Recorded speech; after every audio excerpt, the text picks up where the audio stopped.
Budol gang ang isang babae sa Maynila.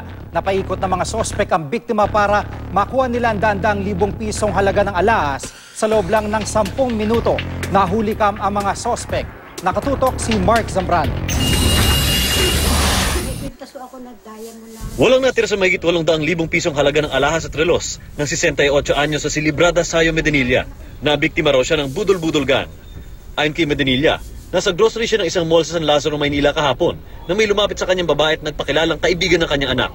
Dahil alam ang pangalan ng anak, pumayag siyang sumama sa kotse ng suspect.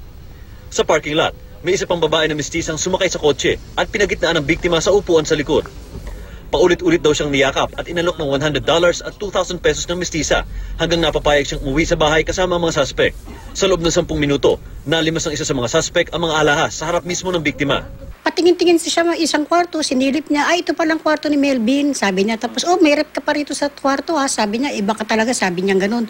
Tapos, mamaya nakaupo na siya, kinukuha niya muna yung mga relos, wag yan, ganyan. Hindi, ang ginawa niya, kinuha niya ng sinilid sa bag.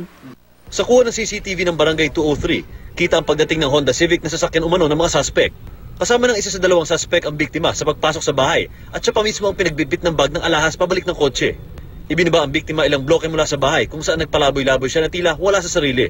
Patuloy ang investigasyon ng pulisya.